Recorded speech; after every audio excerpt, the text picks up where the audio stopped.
right, good afternoon, everyone. Thank you for sticking around to this late hour on a Friday, relatively speaking. We are going to flip-flop the order that's in the program a little bit. So Catherine Clinton is going to go first.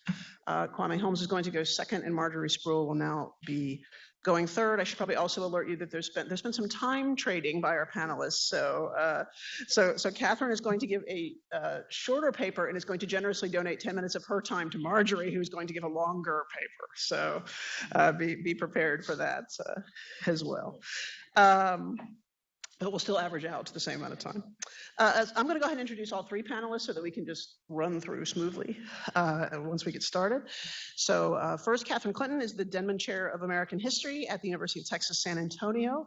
She is also Professor of History Emerita at Queen's University, Belfast. Her nearly 30 books, authored, edited, co-authored, and co-edited, includes Mrs. Lincoln, A Life, Harriet Tubman, The Road to Freedom, and most recently, her Fleming Lectures, Stepdaughters of History, Southern Women, and the American Civil War. In 2016, she won a Guggenheim Fellowship for her project on insanity in Union soldiers during and after the Civil War. Her edited volume, Confederate Statues and Memorialization, will be published in the new series History in the Headlines, co-edited with Jim Downs by the University of Georgia Press in April 2019. Her 2016 Southern Historical Association presidential address initiated her new project, the Cassandra Project, about which she will speak today. Yes, sorry. Our second presenter will be Kwame Holmes. He is Assistant Professor of Ethnic Studies at the University of Colorado, Boulder. He earned his PhD in Modern American History from the University of Illinois at Urbana-Champaign. His research engages the intersection of race, sexuality, class identities, and politics within the history of the modern city. His work has been published in Occasion, the Radical History Review, No Tea, No Shade, No Writings in Black Queer Studies, and the Rutledge History of Queer America. He's at work on his book manuscript, Queer Removal, Liberalism and Displacement in the Nation's Capital. And then finally, Marjorie Spruill is Distinguished Professor Emerita at the University of South Carolina. Her work focuses on women in politics from the suffrage movement to the present, and also on the American South. She's the author of Divided We Stand, The Battle Over Women's Rights and Family Values That Polarized American Politics, which addresses the rise of the modern women's rights movement to a peak period of success, the mobilization of social conservatives and opposition, and the impact on American political culture. Spruill is also the author of New Women of the New South, Women's Suffrage Movement in the Southern States. She's edited 5 books on suffrage, including One Woman, One Vote, Rediscovering the Women's Suffrage Movement, the companion volume to the PBS documentary, One Woman, One Vote. So please join me in welcoming our panelists, and then we will get started.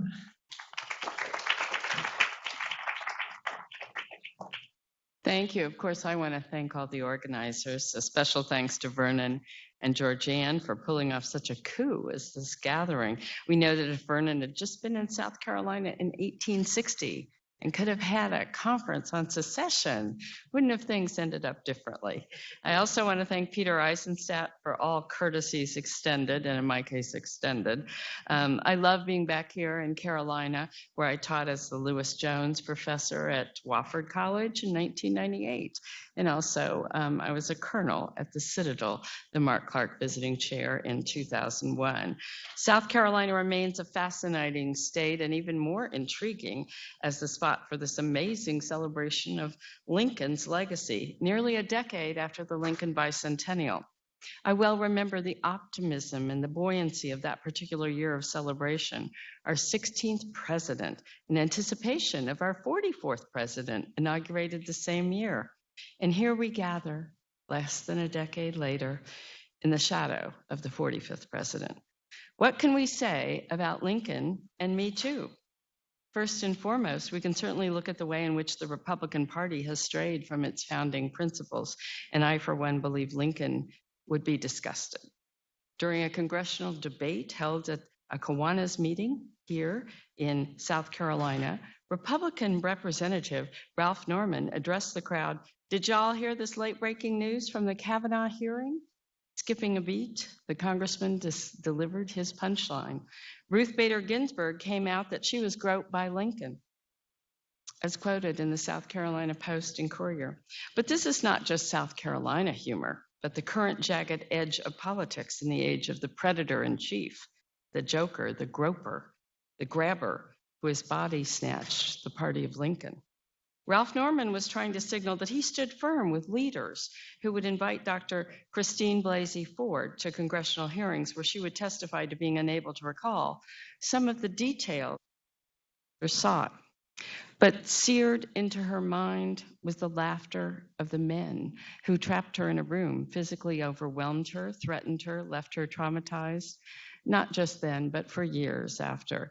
And the questions remain, as Ford confided in the Washington Post in this past September, well in advance of the tsunami which followed. Given the likelihood that Kavanaugh would be confirmed anyway, why suffer the annihilation if it's not going to matter? But she did suffer annihilation. On principle, she stood up for those weaker. She did not seek justice for herself, but for others. She spoke out against the predators taking place in our society today at such a rampant rate that there is an uprising of women, particularly young women, following. Just as Abraham Lincoln took a stand in the House of Representatives on December 22nd, 1847, Lincoln offered his vigorous interrogation of the U.S. Mexican War's origins, requesting that the president identify the spot of soil on which the blood of our citizens was so shed. Lincoln continued his campaign with a January speech suggesting the blood of this war, like the blood of Abel, is crying to heaven against him, speaking of Polk. He hoped these attacks would not tarnish the sacrifices of U.S. soldiers. His friend Edward Baker, after whom Lincoln had named his second son, had become a war hero. But caught in a delicate political sidestep, Lincoln's strategy misfired. His law partner back in Illinois regretted that this spot speech elicited ridicule, saddling Lincoln with the nickname Spotty. Understandably, Illinois friends of his old rival, John J. Hardin, who died in the war, howled in outrage, calling Lincoln the Benedict Arnold of our district. Herndon reported that most Illinois Whigs opposed Lincoln's position. Thus, these attacks on Polk eroded political support. All of this culminated with Lincoln losing ground and eventually his seat in Congress. But he had established there was a higher moral issue. On this question of Lincoln and moral issues, I've spent the past 15 years being quizzed on Lincoln's sexuality. And although I encourage everyone to read my book, Mrs. Lincoln, I'll give you an insider tip. Lincoln enjoyed a rich intimacy with his wife that included sexual contact beyond the evidence of the birth of 4 children. There were rumors about Mrs. Lincoln's possible pregnancy during their years in the White House. And as I suggest elsewhere, if there had been rumors that Abraham Lincoln was in any way inclined to have sexual intimacy with men of the physical kind, beyond the usual 19th century homoerotic contact, more than fist bumping in the same beds and wrestling half naked, then I feel assured this conduct would have found its way into correspondence and diaries beyond the very slim pickings that C.A. Tripp collected for his posthumously published Intimate World of Abraham Lincoln in 2005. Of course, we do have correspondence found in this state between Thomas Jefferson Withers and James Henry Hammond, so more same-sex histories may come out. And I have written elsewhere that my early affinity for studying the sexual dynamics of slavery was perhaps because I had been drawn into an entangled web of negotiating difficult shoals as a student of women's history, as a woman student in the 1970s. Like a quarter of my age cohort, I was raped at the age of 22 and reporting it, falling within the most typical statistic age group for reported rapes, 18 to 24. This was after I'd suffered multiple trauma in terms of sexual harassment as an undergraduate, as a graduate student, a new faculty member, an employee, an intern, a female in the 1970s. We live in an era where rape is regularly blamed on victims and sexual violence is normalized. I realize this is not particular to the South, but I suggest throughout the body of my scholarly work that Southern culture creates a patriarchy whereby domination is intended to subdue, if not stamp out the other. through intimidation and violence against bids for any sexual orientation, gender, racial equality. These systems are interlocking and entangled. As the Grimsby sisters warned their audience, the slave may be free and we may not be free, but we may not be free unless the slave is freed. Perhaps this allowed some branches of the Me Too movement to dismiss men's demands for recognition that they too have suffered harassment. The personal remains political because the culture of domination with a rape as mere extension of prevailing norms is fostering a climate of pernicious sexual harassment. Harassment I have now pledged to help eradicate by continuing to speak out. As a young scholar, my experiences inspired my investigations of sexual violence against Black women during Reconstruction and helped pave the way for younger scholars who study rape and promote validation of their historical inquiry. While my own rape remained secret until my SHA presidential address in 2016, rape in the history of the South still seems cloaked, veiled, not invisible, but unspeakable. The links between scholarship and activism were forged in the Take Back the Night campaigns and the formations of a women's studies curriculum on campus and within community outreach. My linkage of American rape culture and casual attitudes toward sexual harassment may seem a stretch, but there remains a depressing sameness to the resistance to remedy. We are saddled with a he said, she said dynamic, the Kavanaugh hearings being a primary example. It is not about who is believed, who is telling the truth, what is justice. He said comes first, and what she said remains denigrated. In an era of shifting systems of power with signs of increasing resistance to sexual exploitation in the workplace, historians have been caught up in the turmoil of current controversies. In the recent past, reprisals against those who stand up to bullies and predators are being exposed. At the same time, patriarchal priorities, enforced in the main by white, predominantly heterosexual males, dominate workforce subcultures.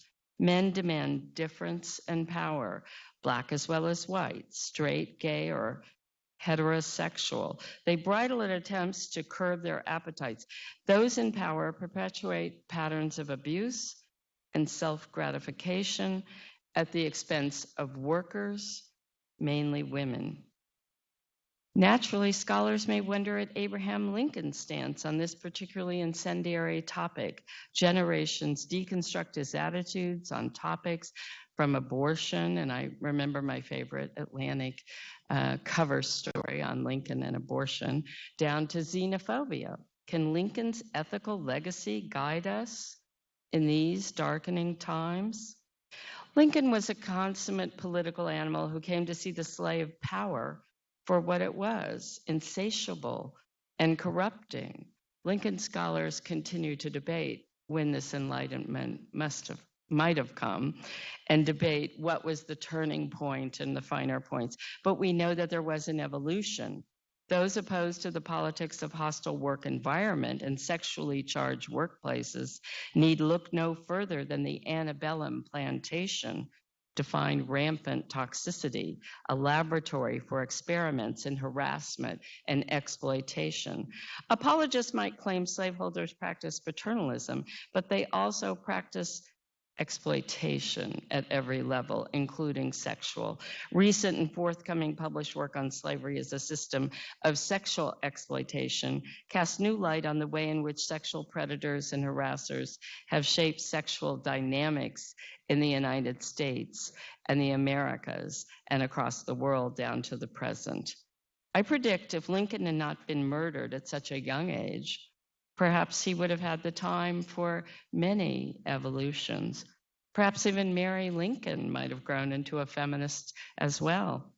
Today's Me Too movement reflects these dystopian distortions, the way in which Cassandras and outspoken complainants shift the burden off the victims and onto harassers, heralds a new era, In the wake of my 2016 address and subsequent events, I'm working with others to create the Cassandra Project, which will be a nonprofit group organized to coordinate activities to spotlight sexual harassment within history departments across the South and perhaps eventually across the nation.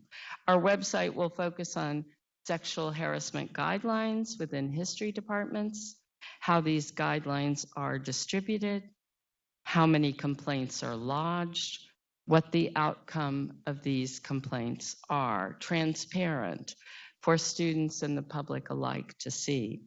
I've recently encountered queries involving women being harassed by younger faculty members, older faculty members, outside reviewers, tenure examiners, and other distraught issues. This is not just mansplaining and bullying, I assure you. This is not just crude jokes, Ruth Bader Ginsburg and Lincoln. But, for example, male postgraduates sending text messages with invitations to come to their homes when their wife's away, or more recently, a case of a woman student who received a photo of a male member of the graduate student teaching her class with an explicit invitation, and this in 2018. Historians, among others, must create opportunities for accountability in their own workplaces, in corridors and communities, and particularly in their own offices and classrooms. In this way, can we honor Lincoln's important work, the unfinished business of making new births of freedom our process of democratic renewal. Thank you. Thank you for that. That was really important. I want to extend my thanks, as all the presenters have, to Peter and to Vernon for the incredible hospitality and for getting me here, because I'm a bit of a mess. So it took a lot of work on their part, I promise you. I also want to extend a very minor apology because you will only hear the word Lincoln once in this talk. On April 4th, 1968, less than 2 hours after national news wires reported Martin Luther King Jr. had been killed, an unidentified Black youth chucked a brick through the front window of the People's Drug Store near the intersection of 14th and U Street Northwest in Washington, D.C.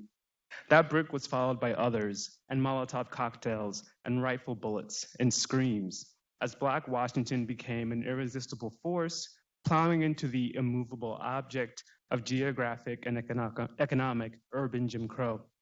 Fires and screams are alike in their dependence on oxygen, and it took 5 nights and $13 million in estimated damage before the National Guard and Metropolitan Police could put Black Washington back into a sleeper hold.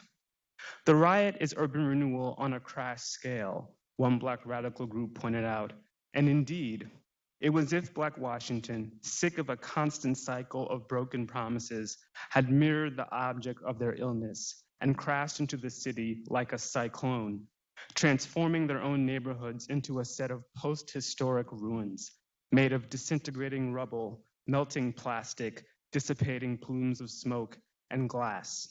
Glass shattered into such fine particulates that one can only conclude that the kinetics needed to break through the emotional inertia housed in any non-rioting ghetto had pushed Window Street's window panes back to their formerly sandy state. How then to reconstruct? Into the gap stepped a political organization that I am certain you have not heard of before today, an interracial coalition of middle-class, white-collar professionals headed by John Duncan, DC's first Black member of the Board of Commissioners. They founded Voice, or the Voice of Informed Community Expression. As their title suggests, they wanted a little less screaming and a little more talk. Their goal, to quote, initiate and strengthen efforts which will unite Black and white, rich and poor, young and old, city dweller and suburbanite, regardless of religious belief or political affiliation. That language should sound familiar to you. It's basically the backing track to every major Democratic presidential candidate's stump speech since the 1970s.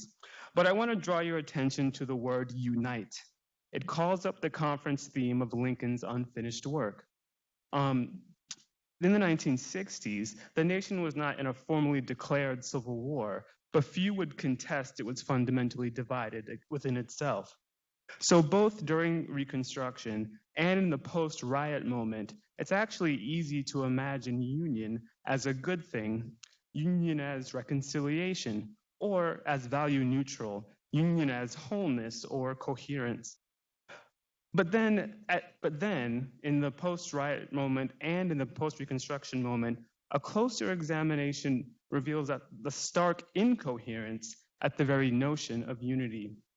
On what terms, one wonders, could rich and poor be united in the late 1960s? Post-war federal urban policy had created a huge geographic gulf between rich and poor, city and suburb. At most, one could hope that the highway system might connect them, like the human Venus system. But of course, in most metropolitan areas, highway projects had either demolished poor neighborhoods or erected permanent barriers around them. For reunification in both eras, there would need to, and I'm paraphrasing Charles Mills, the wonderful Black philosopher, there would need to be a shared sense of reality, or to paraphrase Buddha's teachings, a shared dream of reality. In the 19th century, this was relatively simple.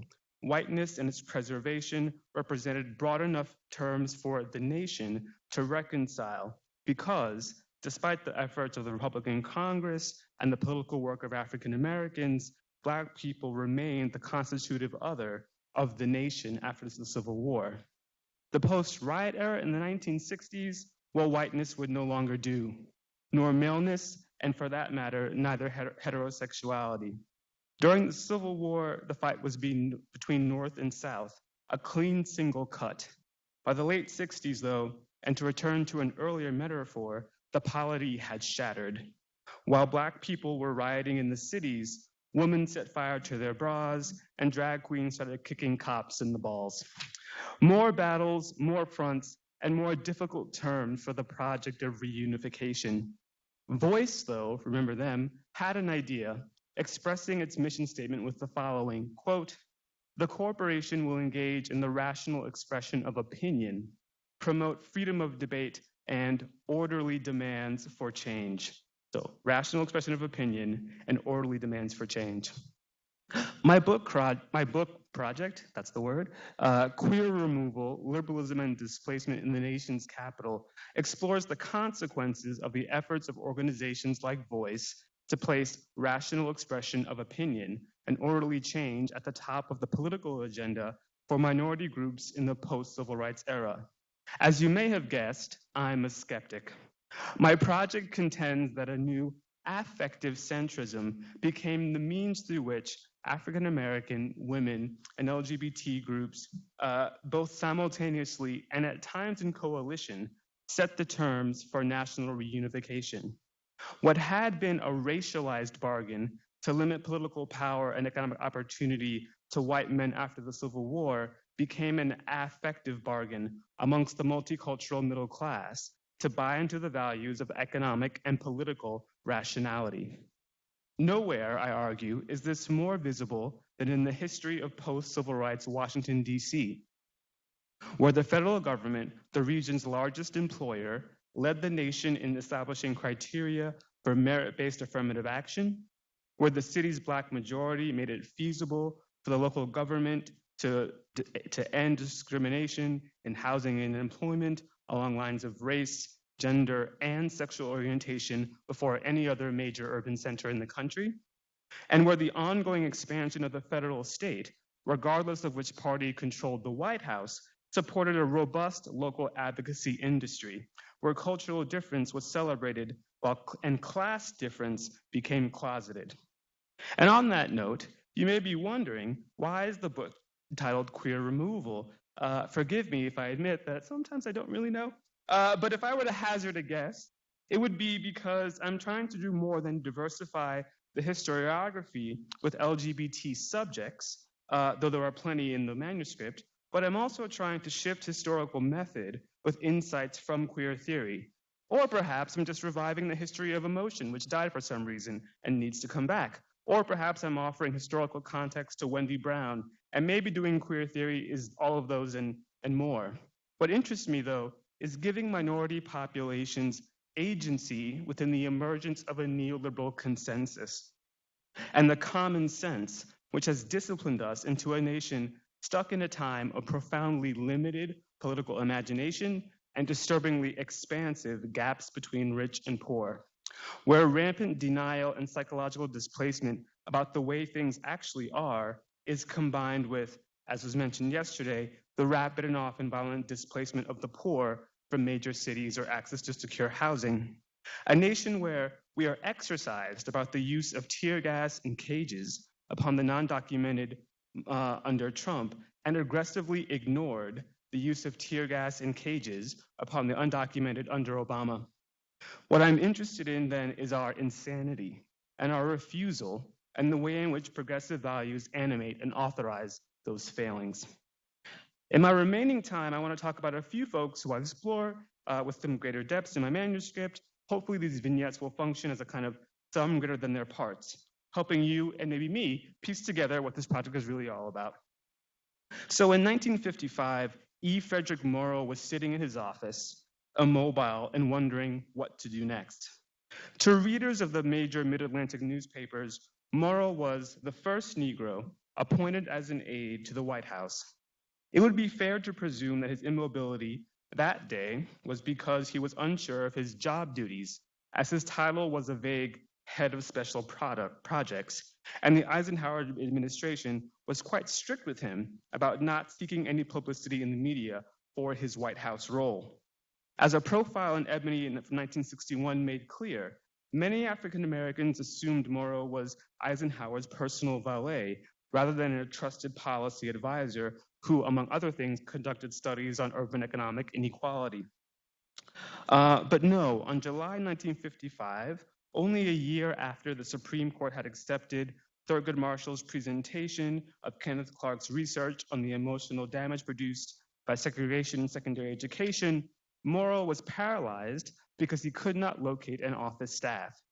He wrote in his diary, which is published as A Black Man in the White House, quote, "I am seeking secretaries from the secretarial pool in the White House. These are trained girls, schooled in White House methods and protocol, and they are invaluable assistants to a novice executive. So far, all those offered jobs by the supervisor have refused. None wants the onus of working for a colored boss. This has not been said this bluntly, but ... And Morrow actually writes the ellipses, unwilling or unable to make the notion real by putting pen to paper. He continues, quote, "So I have been sitting alone in the office, bewildered as how to get going, how to staff, how to find furnishings, and how to make reports. I will not ask Sherman Adams. This may be part of a test to see whether I can take it," end quote. Morrow's story is a powerful reminder of how a focus on emotional experience shifts how we characterize particular historical narratives of political progress. Certainly, Morrow's time in the White House represents something, but what exactly? He certainly made it more likely that other Black people would have the opportunity to work in the White House and potentially relieve the suffering of those whose talents qualified them for white-collar work, but whose bodies were read as lacking the reasonable temperament to handle major responsibilities. And yet, the experience that represented the mobility for the race sent Morrow inward and stopped him in his tracks. He is forced to now contemplate the impossible, how to do white-collar work without the managerial authority that was clearly racialized. If this was a test, how could he possibly ace it? And how could he then fail to do anything but internalize that failure as something of a personal shortcoming? Morrow's wife faced a similarly challenging situation. As the wife of a White House aide, she was instantly catapulted from the Black high society world she was used to, and which she was quite adroit in because she came from a super wealthy family, into Washington white high society, where she was asked to be relaxed and genial within a context of hyper-surveillance, yet more paradoxical requirements. These drained the Morrows in his memoir, aptly titled 40 Years a Guinea Pig. And I cannot think of a title that more explicitly exposes the limitations of using the word agency to describe Black political participation in this and so many other eras. Morrow writes of he and his wife, quote, "In the evening at dinner at home, we would always review our experiences out of situations like these. However, each episode took a good deal out of me. There was never an opportunity to relax completely. One was always on display. If you were completely relaxed, it looked like presumption, and to be reserved looked like snobbishness," end quote. Morrow opened doors for others, but again, at what cost? And where does that emotional history go once our historiographic lens shifts to the next set of firsts? The first Black member of the cabinet, the first Secretary of State, the first Black president. Are those emotions unleashed in the home? Do they become part of the lives of their children? Do they in turn create new histories? The Morrows weren't rioters, and so their narrative is fundamentally more heroic than those who attended the 1968 rebellion. But then what does that say about us? What does it take to be a Black historical hero? Silence, or in most cases, death? Self-negation? The displacement of authenticity for the comfort of whites and for a progress that will eventually replace them without fully reconciling them to themselves. So don't worry, it gets a little more less depressing. Forging positive relationships in the white-collar workplace was vital to the success of the emerging multicultural middle class and for other minorities outside of African Americans. Take white gay men and lesbians in the federal service. Until 1975, homosexuality was expressly banned in civil service employment, and the Civil Service Commission spent more time than seems reasonable investigating the private lives of suspected homosexuals in the government. There was nothing worse than being a known homosexual in the workplace, because according to civil service regulations, overt homosexuality was a drag on workplace cohesion. During hiring interviews, civil service investigators were relentless, peppering potential gay and lesbian employees with questions like, have you within the last 3 years been in an argument or fight on the job with a fellow employee because of your homosexual views or actions? Or if you were employed with the federal government, would you attempt to persuade fellow employees to enter a homosexual way of life? If the post-war sex crime panic had been focused upon the fear that non-fertile homosexuals would recruit innocent children, Federal Civil Service Commission investigators framed the workplace as the pure body that homosexuality could now contaminate. By the late 1960s and 1970s, though, investigators found themselves up against the changing demographics of DC and the federal workplace. In establishing the Federal Women's Program in 1967, the Johnson administration ushered in the nation's first affirmative action programs. And so between 1967 and 1975, the federal workplace goes from 20% women and minority to 30% women and minority, and a good chunk of that is concentrated within the DC area. These demographic changes and the broader political climate meant that gay employees who were targeted by the Civil Service Commission now had allies among their coworkers. When the CSC targeted George Strasser, a GS-11 computer programmer in the government printing office, for removal on grounds that he was a known homosexual, GPO management fought the decision. In their appeal, GPO management insisted that Strasser be allowed to stay on and, quote, threatened not to dismiss him even if ordered to by the commission, end quote. The CSC dropped the case. In 1972, DC District Judge Howard Corcoran ruled against a fired gay man, arguing that the government had a right to question employees about their sexuality and that his refusal to answer was reason to fire him. Yet Corcoran was also clear that the federal government had failed to demonstrate that homosexuality actually impacted job function. Corcoran's decision became the basis for subsequent rulings in fired gay men's favor. I don't have to go through all of them, but they're kind of all in the same idea that, like, there's no rational basis for discriminating on this fashion.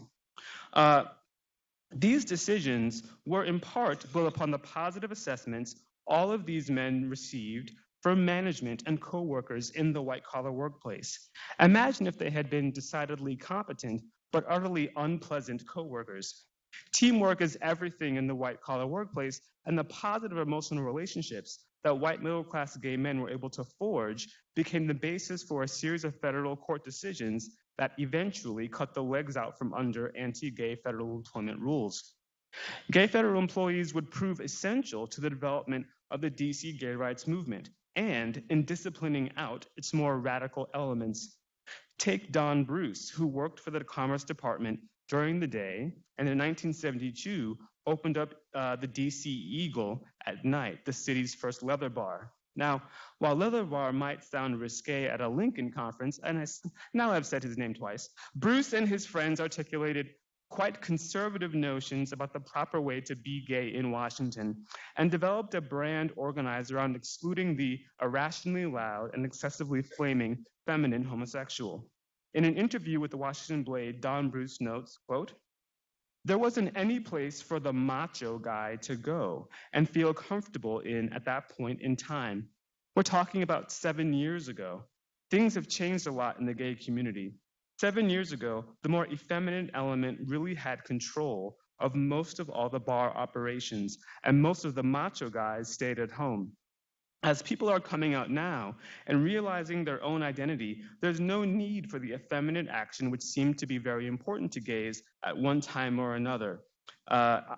So he's making fun of people when he says, "I'm a faggot and you're going to like me anyhow," screaming and hollering and marry this and Jane that. I think that gay guys today, they're proud of being men, end quote. For Bruce, the guidelines for properly out homosexuality and the white-collar workplace were one and the same. Proper forms of masculine dress and address, no screaming, no hollering, no Mary Jane. And there was an enormous market for this vision of gay identity. Bruce's Eagle was one of the most lucrative gay establishments in the city. And by the time Marion Barry was running for office in 1978, he tapped those resources in critical ways. Here's Bruce talking about his relationship with Marion Barry. Quote, "So the business community, the gay business community, raised over $8,000 for Marion Barry's campaign, which I think was quite a compliment. He was the only candidate who didn't come out in the red," which is, DC politics. More on this quote. "He and his wife were out doing something one evening, one of those thousands of things you have to do during a campaign, and they just stopped off, came in the bar, and just sat down and had a drink. Now, this is the next mayor and his wife. I think that's fantastic," end quote. And sure, it is, right?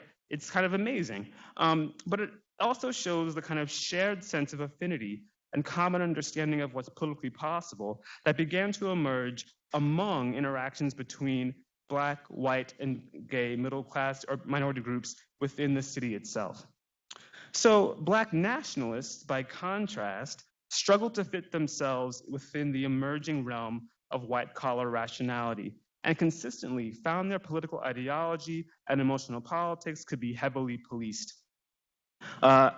So enter self-styled Colonel Jeru Ahmed Hassan of the Black Liberation Army. Hassan, like many Black liberation activists, am I running out of time? No. Okay. Was also a social service provider. And I'm sorry, does that mean I am out of time? No. Okay. Anyway, really quickly, Hassan is a methadone clinic provider, and he has federal grants that he gets, but those grants are canceled because he's distributing anti-Semitic pamphlets, and the Anti-Defamation League is like, don't do that, we're not into it. But the rationale that's used by the federal government is that he's a poor bookkeeper. So his lack of accounting skills, his lack of sort of white-collar professionalism is the supposed reason why his clinic gets shut down. But he's actually guilty of the sort of irrationality of anti-Semitism. So there's a way in which Black nationalism is framed as emotionally illegitimate and non-professional, right? In ways in which the multicultural middle class is much more successful at achieving. How long have I been talking? 2 minutes. All right, thanks everyone.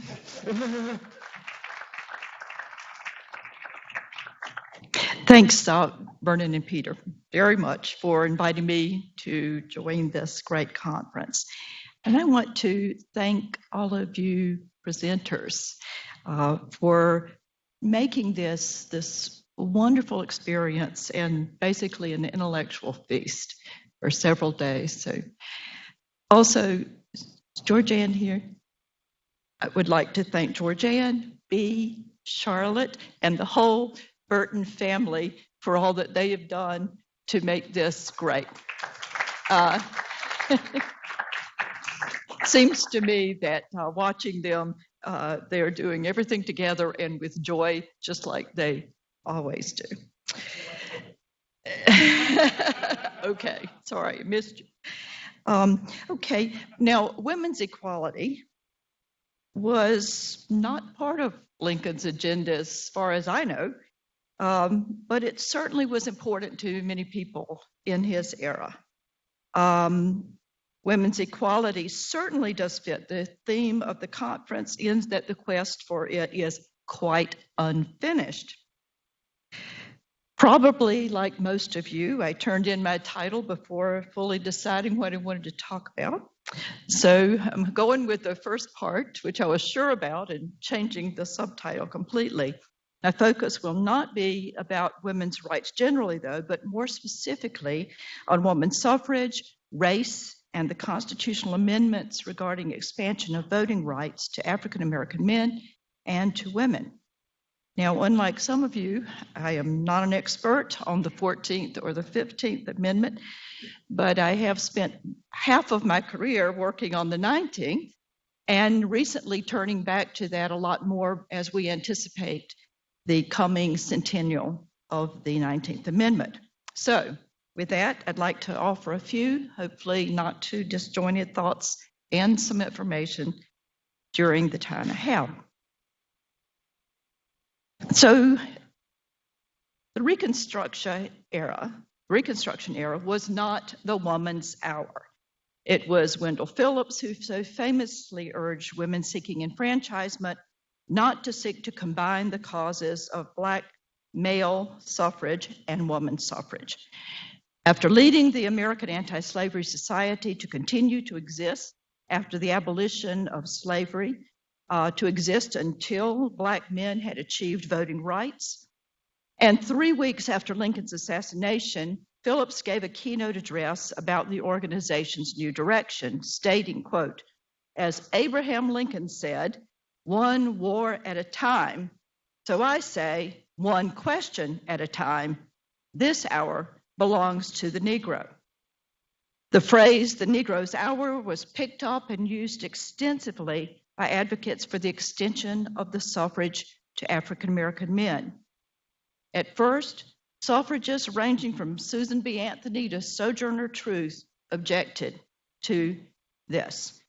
But Phillips' strategy prevailed, and when African American men were enfranchised, they, quote, came in without the women, unquote. Now, this didn't happen without a fight. There were many of these suffragists who were for Black suffrage for men, but they wanted to work on these two causes together. And they objected to Wendell Phillips and others who said they shouldn't even try. It was not the first time that campaigns to combat injustice based on race and gender would come into conflict, and it certainly would not be the last.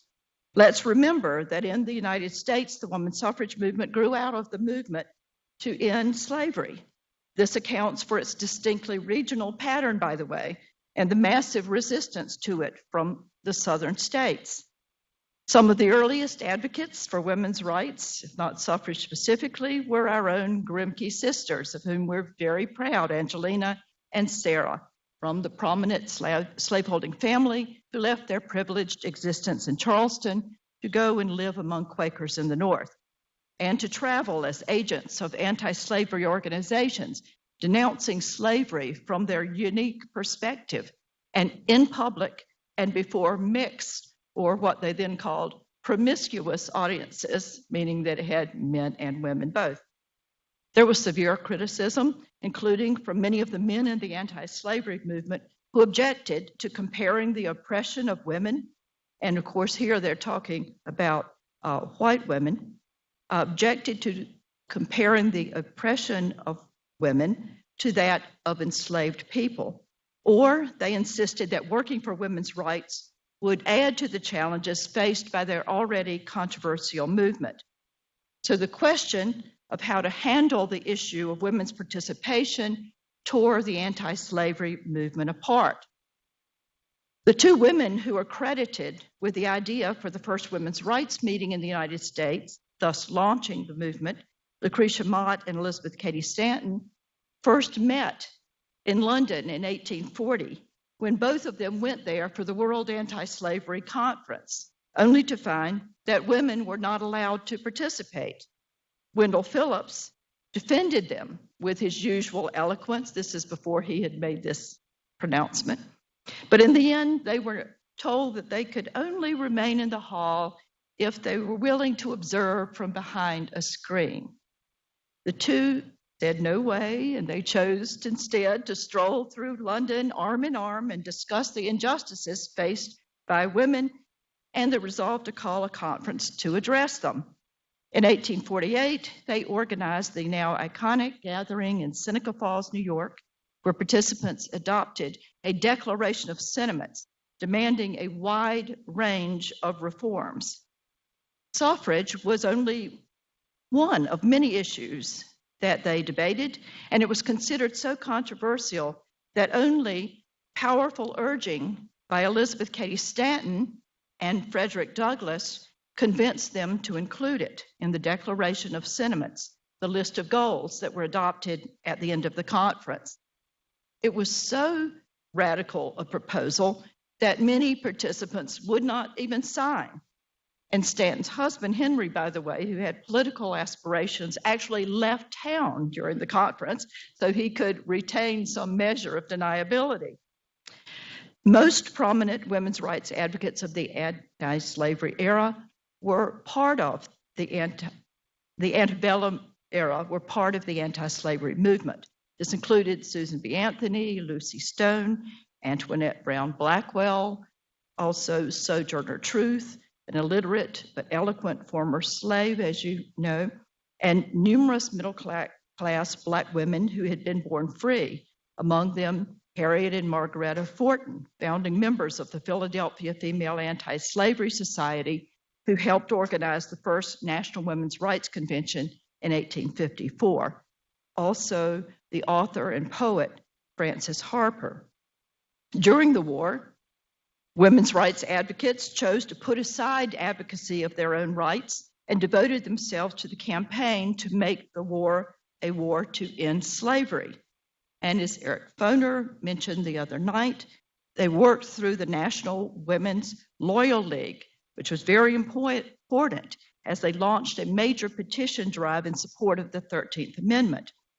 Now, after the war, they came to focus more and more on the vote, and they worked with former allies in the anti-slavery movement through a new group, the American Equal Rights Association, the AERA, quote, to secure equal rights to all American citizens, especially the right of suffrage irrespective of race, color, or sex. Lucretia Mott served as president, with Stanton, Douglass as vice presidents, and Anthony Stone and her husband, Henry Blackwell, among the officers. As the idea of enfranchising the freedmen began to be debated, suffragists were hopeful that the path that Congress would take would be universal suffrage for all. According to later suffrage leader Harry Chapman Catt, the desperate suffragist invoked our man, Lincoln, quoting a letter that he had written way back in 1836 when he was a minor candidate running for an office, filled out, was letting people know where he stood on various issues. But it appeared to endorse women's suffrage. But men who had long been their allies, concerned that the freedmen have the vote to protect themselves against the outrages being committed against them in the South, and also less idealistic, pragmatic Republican politicians, as we know, were eager to have more voters loyal to their party, and they thought otherwise. Women who were women's rights advocates were rather shocked and dismayed when they first heard about the proposed wording of the 14th Amendment, including the word male. The first time, by the way, that that word or any reference to gender appeared in the Constitution. The second section stated that if a male citizen's right to vote was abridged by a state, the basis of representation shall be reduced in proportion, which the number of such male citizens shall bear to the whole number of male citizens 21 years of age in such state. So not only were they not moving forward, but they now feared that it was going to take years to get that word out of the Constitution. The 15th Amendment did not include the word male. The point now had already been made, stating only that the right of citizens of the United States to vote shall not be denied or abridged by the United States or any state on account of race, color, or previous condition of servitude. So with racial prejudice very strong in the North and the West, as well as in the South, it was recognized it was going to be hard enough to get the requisite number of states, 3/4, to extend the vote to Black men. Adding women's suffrage, most of these men in Congress concluded, would make that impossible. So the issue of what to do tore the women's movement apart. In 1869, the movement divided into two factions over whether or not to support ratification of the 15th Amendment and the larger question about how to go about winning the vote for women. One part, the National Woman Suffrage Association, based in New York, headed by Stanton and Anthony, actively refused to support the 15th Amendment. The National was determined that women would be given the vote by federal action right away, and they demanded a federal amendment focused specifically on women. The other organization was the American Woman Suffrage Association, based in Boston and led by Lucy Stone, who was equally dismayed at being left out, but supported ratification anyway. Not surprisingly, according to historian Rosalind Terborg Penn, more African American suffragists sided with the AWSA, including notably the Rollins sisters of Columbia, South Carolina, who I hope you know founded a South Carolina equal suffrage organization during Reconstruction, with Lottie Rollins actually addressing the South Carolina House of Representatives. Now, realizing that there was little support at the time for a women's suffrage amendment, the Americans set out to cultivate grassroots support. They formed state-level organizations. They sought to educate the public on the suffrage issue and win state suffrage amendments. Stanton and Anthony and the National, however, could not bear the idea of going all over the United States, begging men for rights that they thought should already be theirs as citizens. They also feared that the newly freed men, as well as immigrant men coming into the country in great numbers from cultures with strong heritage of male dominance, would oppose women's suffrage. And in this period of bitter disappointment, they made racist statements decrying that women like them, educated, well-qualified, would be governed by former slaves. This included a really awful phrasing, such as saying that, Stanton saying, we're going to have to go around the country begging for the vote from Sambo and Young Tongue. I mean, these were really awful.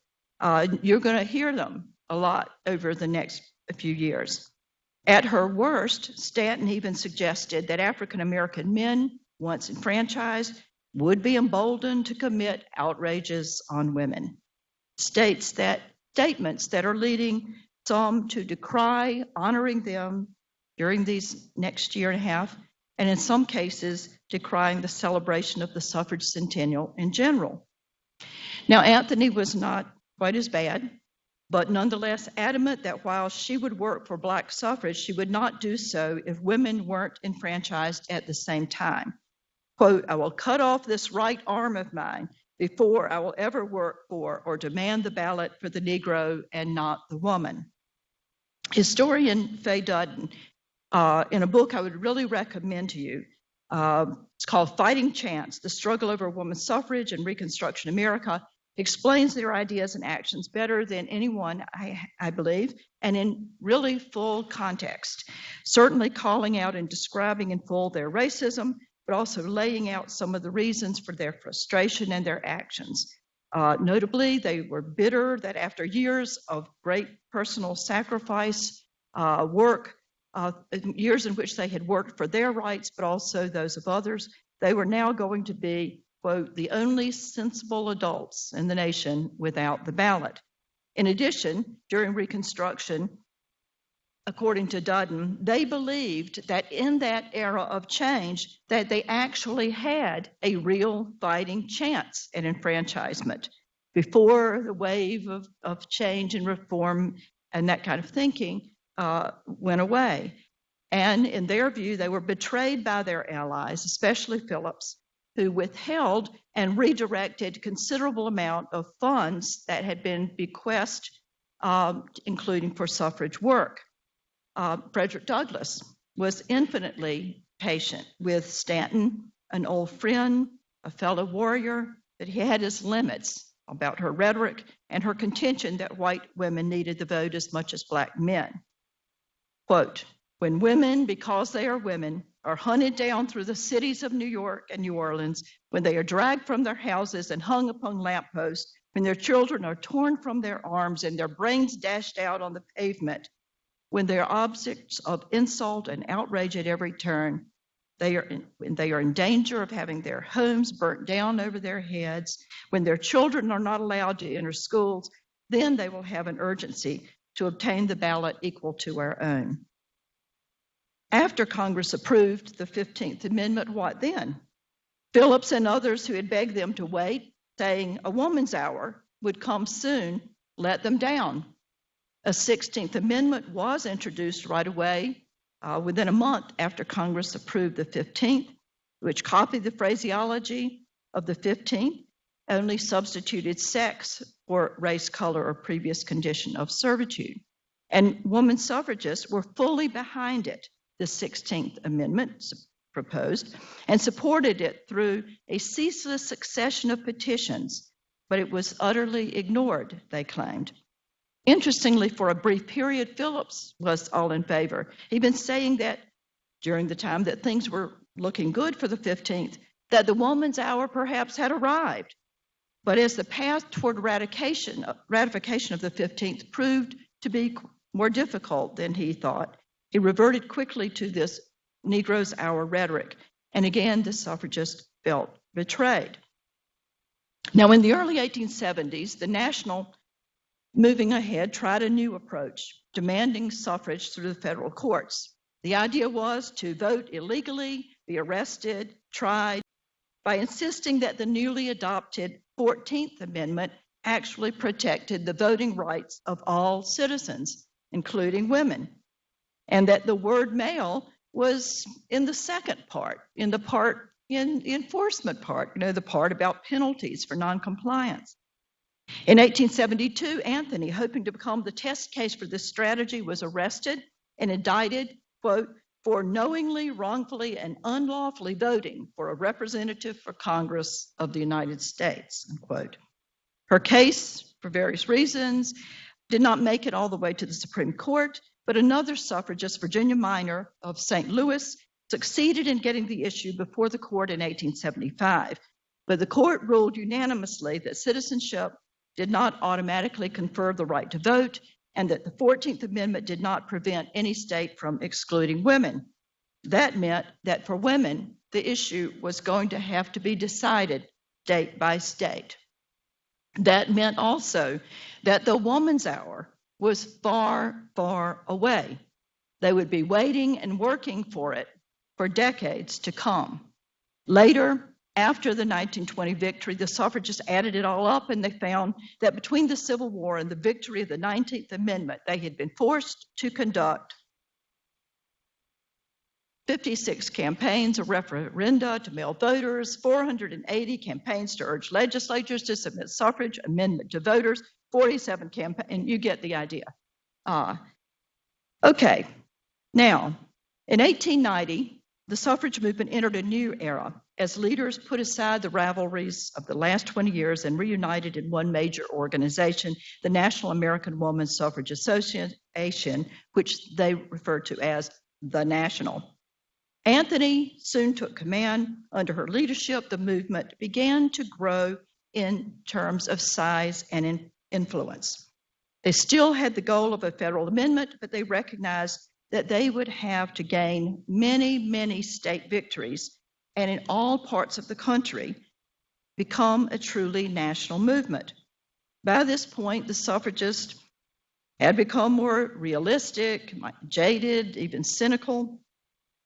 They were heartened, however, by some victories, which came from unexpected sources in the wild and woolly West. In 1869, Wyoming, still a territory, led the nation in the adoption of women's suffrage when the leading men of the territory, inspired by this tough pioneering woman, Esther Morris, who had attended the pre-war suffrage conventions in the East, enfranchised their women. Even more surprising was that the Mormon stronghold, the territory of Utah, was also among the first in the United States to grant women's suffrage, doing so in 1870. Colorado, 1893, and Idaho, 1896, were the other pioneering suffrage states in this Rocky Mountain area and formed this organization. So, historians disagree as to the reason the West was so precocious in its adoption of women's suffrage, but most stress practical politics. In each case, politicians found it expedient, beneficial to enfranchise women, and for different reasons. In Wyoming, the leading men of this sparsely populated territory thought that enfranchising women would attract national attention, actually like a marketing gimmick, and that women would come, even including women back east in areas where the Civil War had decimated the male population, and they would come out west and build the schools and the churches, and of course have children and build the population. And in Utah, Mormons hoped that enfranchising women would convince Easterners that Mormon women, despite polygamy, were not downtrodden slaves. Plus, it would help tip the balance of power in their favor in their ongoing power struggle with non-Mormons, meaning the miners, the cowboys, the prospectors, the railroad construction workers that they referred to when the men came into town as hell on wheels, men who tended not to have women with them. From this, national suffrage leaders concluded they could argue for suffrage as just and right forever and continue to lose. But if they could persuade politicians that enfranchising women would benefit them in some way, these men could be converted. Lessons about practical politics learned from the West only underscored what the suffrage leaders had observed with the 14th and 15th Amendments, when the Republicans chose to enfranchise the freedmen, not only for the freedmen's protection, but as a political necessity for their party to retain power and thus not lose the war after having just won it. So with these lessons in mind, interestingly, the leaders of the National American Woman Suffrage Association set out to apply them, and they saw an opportunity in the American South. They needed to make progress in the region, well aware they would need 2/3 of each House of Congress and 3/4 of the states. As Laura Clay, a suffrage leader from Kentucky, told Anthony and others, you can work for 50 years and get nowhere unless you bring in the South. And as I discuss at length in this book, which some of you, I hope, may have read, I just realized that this is the 25th year. My God, since this book came out. This is amazing. So I talk at length about how in their eagerness to win over more states in this extremely hostile territory, in the 1890s, national leaders cooperated with white Southern suffragists in a Southern strategy designed to exploit the drive to restore white supremacy, with which we are all very familiar. And as unlikely as it might seem to us with all we know about the 1890s, the National seemed to believe that the South could be the next big breakthrough for women's suffrage, following upon the heels of the Western victories. Throughout the decade, they spent considerable time and money in the region, sending in paid organizers to recruit, conducting speaking tours, in one side of the region by Anthony, the other by Carrie Chapman Catt, a younger woman emerging as the leader for the next generation. Also holding national conferences outside DC for the first time, first in Atlanta and then later New Orleans. And I must say, sadly, that in 1895, as they prepared for the Atlanta meeting, they even asked their ally, Frederick Douglass, not to attend. No matter how low they stooped, the elite white Southern men seeking to restore their political supremacy were not very receptive. As noted, in their eyes, the women's suffrage was an abomination, a spinoff of the hated anti-slavery movement, it was also an attack on the hierarchy of gender and race that was their ideal and they were seeking to restore. In their eyes, it was an effort by Northern radical women to lead Southern white women astray, to make them betray the Southern tradition in which women deferred to men who would protect them in their privileged positions. These men were hostile to women's suffrage by any means, state action or federal, but they were especially hostile to proposals for a federal suffrage amendment for women. Now, these guys very much resented that Congress had used its power to force Black suffrage for men upon them through military might and then by requiring 14th and 15th Amendments as the price of readmission to the Union. They insisted that these ratifications were, in fact, illegitimate, done as if in a hostage situation and should be repealed, or at least ignored. Later, they would argue that the women's suffrage movement being proposed was nothing but a deadly parallel to the 15th Amendment. The suffragists nonetheless thought that they could exploit these political realities to their advantage, and following a strategy initially outlined by Lucy Stone's husband, Henry Blackwell, they suggested that the South use women's suffrage to preserve white political supremacy. The basic idea was that don't enfranchise Black men. Instead of adopting measures that would disfranchise them and risk punishment by Congress, why not just enfranchise women? After all, they said, there were more white women in the South than Black. By 1903, however, it was becoming clear that this Southern strategy had failed, that the region's politicians, in the words of one Mississippi politician, refused to, quote, cower behind the petticoats or use lovely womanhood to maintain white supremacy. I argue in the book that they couldn't use women to preserve white supremacy as voters when they had to be using them as the muse by which they rationalized seizing the vote from Black men.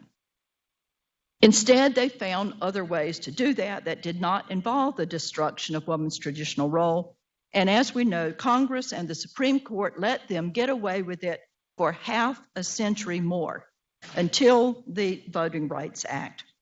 This was not only a white women's movement, however. I want to point out that despite the suffragists' virtual abandonment of Black suffrage in this period, a growing number of Black women actively supported women's suffrage. These included our familiar figure to all here, Mississippi-born Ida Wells Barnett, newspaper editor in Memphis until exiled to Chicago after her vigorous protest against lynching. Mary Church Terrell, educator, first president of the National Association of Colored Women, born into a wealthy Memphis family, but she also left the South. And Adela Hunt Logan, a faculty member at the Tuskegee Institute, one of the Black women in the South to openly support women's suffrage, but she was not allowed into the Southern white suffrage organizations. Logan insisted that if white women needed the vote to protect their rights, then Black women, victims of racism as well as sexism, needed the ballot more. But nevertheless, white suffrage leaders in the North and the South who either shared the nativism and racism endemic to turn of the century America, or who reluctantly concluded that they must cater it to in order to succeed. continued their attempts to shed the movement's radical image and enlarge their constituency. Ultimately, it was another political movement, the progressive movement, that eventually provided the expediency argument that was needed to finally gain victory for suffrage nationwide. Club women wanted the vote to support progressive reforms. Progressive era politicians in both parties wanted women's votes. The goals of the progressive movement fit perfectly with the prevailing ideas about woman's nature. And in fact, I argue in my book, One Woman, One Vote, that women eventually won the vote, not because people's ideas about woman's nature had changed, but because Americans changed their ideas about the nature and purpose of government, wanting government now to be more protective, compassionate, and moral. The last line on that poster says, "Women are by nature and training housekeepers. Give women the vote, they will introduce an occasional spring cleaning." The race issue, it seems to me, played a very important but different role than it had in the 1890s. It was the anti-suffragists who tended to emphasize the race issue the most, to use it against the suffragists, as in this poster linking Douglas to the national president, Anna Howard Shaw, and talking about Douglas's, quote, white wife, unquote. Or this one, insisting that Susan B. Anthony, Katie Stanton, and others had defamed Robert E. Lee in their history of women's suffrage. Racist arguments were raised by the anti-suffragists more than the suffragists. You occasionally saw suffragists argue that women's suffrage would save white supremacy, but for the most part, they were on the defensive, denying that women's suffrage would endanger it because of the same laws that disfranchised Black men would apply to Black women. In the South, there were some victories by means of state suffrage, but they were very limited. Women's suffrage advanced elsewhere in the nation, moving from west to east, while the South remained solidly opposed.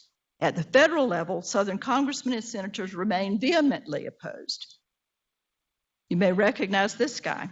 South Carolina's Pitchfork Ben Tillman was one of, now in the Senate, was one of the most virulent opponents of women's suffrage, insisting that these men hold up against this fad that would surely pass, and that the South, particularly South Carolina, knew how to protect women with the unwritten law in which a man could shoot any man that seduced his wife and get away with it, or South Carolina's ban on divorce, which kept men from dumping their wives as they aged.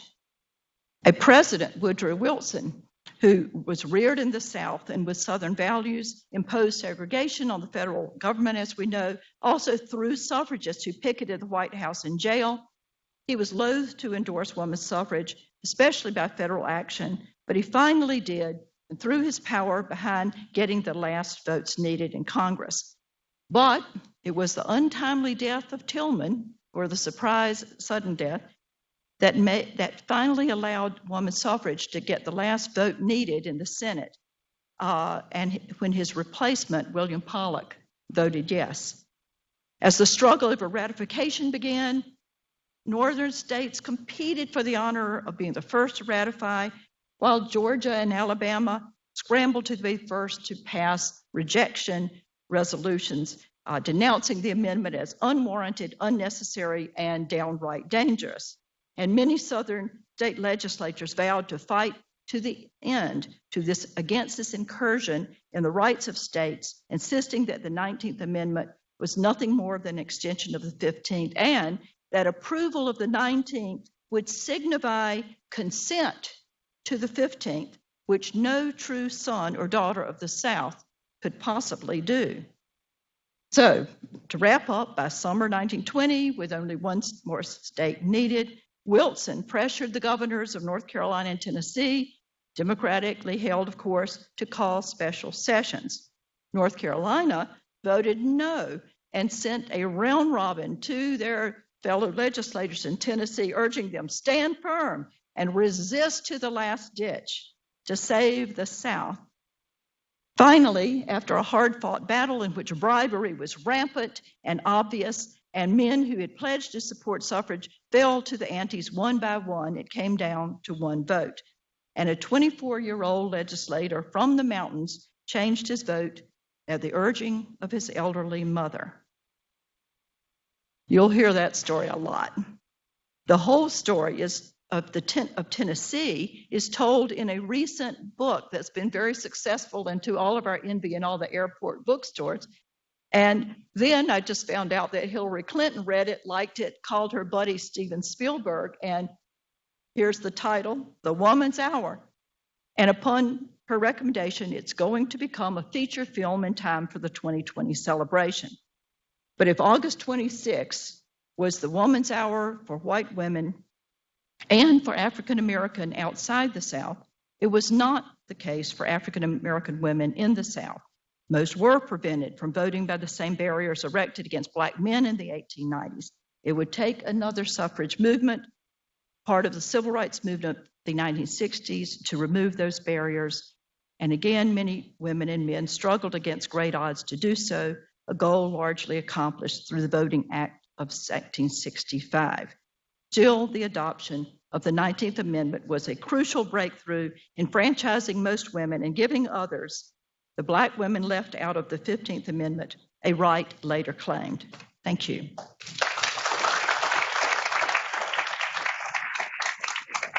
Very good panel. Just a detail. I don't think, and I don't think that Wyoming any longer thinks that Esther Morris did anything. I think it was proposed by this guy. Of course, the guy got the right to vote. Matter of fact, he was in the legislature. In fact, Wyoming has done something that very few other states have done. Wisconsin has done it in a couple of places. Namely, they have put up a countervailing correction plaque in South Pass, where this allegedly happened. And I think it turns out that not only did she not do nothing, no how, but furthermore, the place where her cabin was allegedly located, where she was justice of the peace for 9 months, but that they have the location wrong as well. I thought that they had her statue in the statuary hall, and thought they had her statue. You know how each state chooses 2 states in statuary hall in D.C. in Congress, but yeah. But I certainly won't quibble with you about that. I think the main reason they did it was, again, to get attention and attract population. I write about this in Rise Across America, and I title that chapter, A Woman Should Have Done It. But I think all they claim now, at least if you buy the little the booklet that tells you all of the statues in the Congress, all it claims she did is go to that dinner that you mentioned. That's all she did for women's suffrage. Women couldn't do much more than suggest in those days, I'm afraid. Can I add another small point on the same point? I don't think the idea that the Western states were trying to encourage settlement was quite as frivolous as you may have implied, because that is the way the extension of the franchise happened in the antebellum period. It diffused from west to east because they thought it would attract settlers to offer the vote to non-property owners. Yes, I definitely don't mean to imply that that was a frivolous reason. My point was that they had a reason that was something that they hoped to gain, and that the way that you would win suffrage is if you could appeal to them on the basis of political expediency. That was all.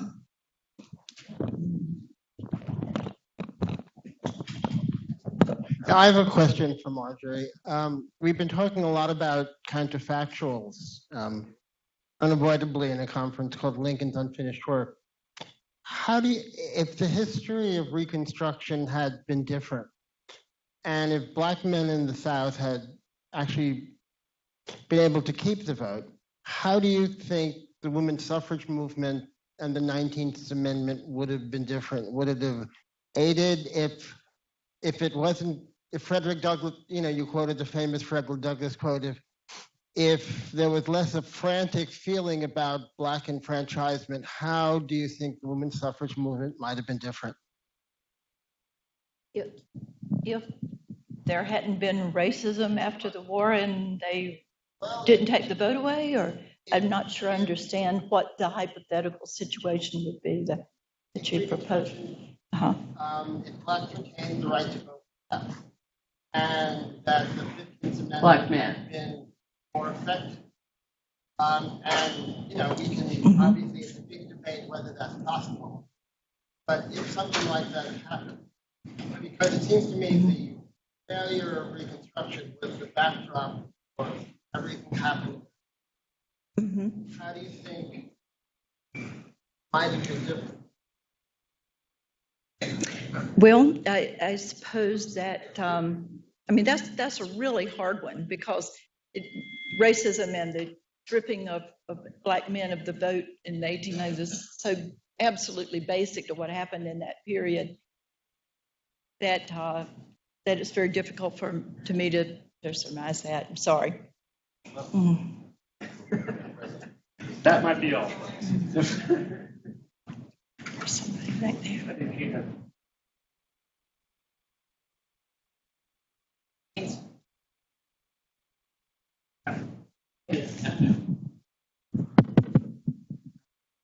So I guess I just wanted to follow up on something Catherine said. I think you implied, but I might have misheard it, but you sort of implied that it was a stretch to connect the culture of rape to more minor things like sexual harassment or hostile workplace climates.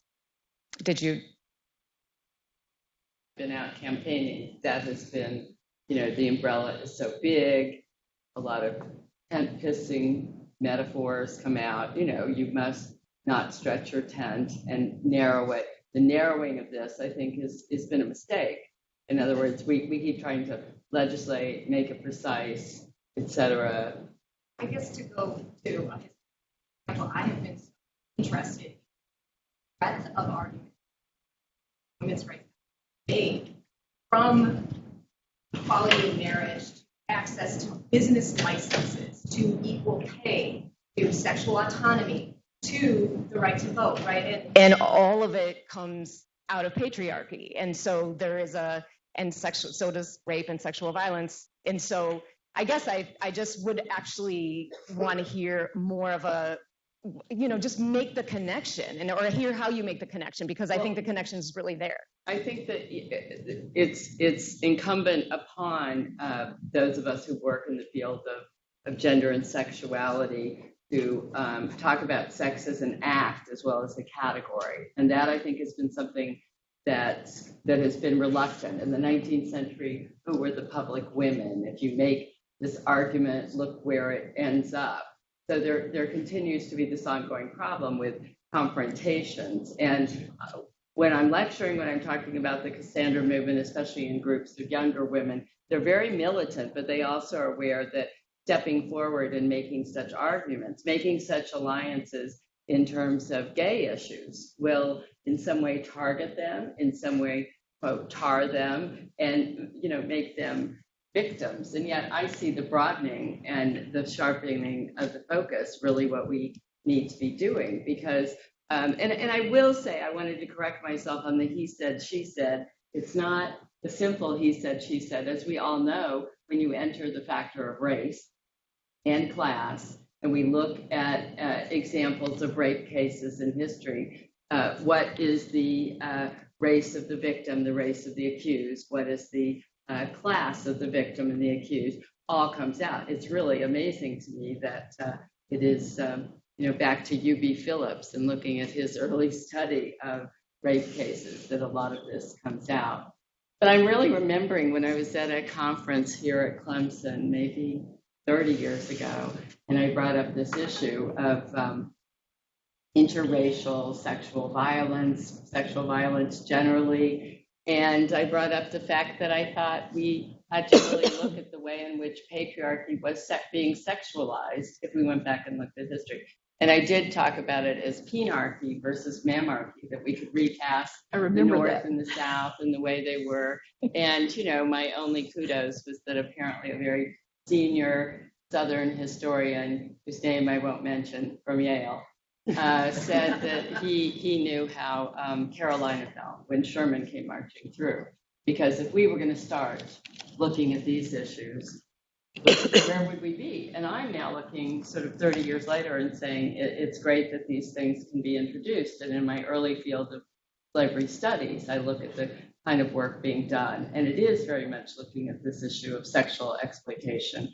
And you're looking at public women and getting the vote, and the way in which women going out and campaigning for the vote means they're being called public women, which is, of course, a pejorative in 19th century America. But we go back and we find these things. You know, when I proposed at Princeton that I look at the women who were voting and the alliances between women and blacks in New Jersey in the early republic was something to look at. You know, I was not encouraged. But, you know, I think these topics are all very much open, and seeing these alliances, and as you point out in your first book, seeing the drawbacks of making these alliances.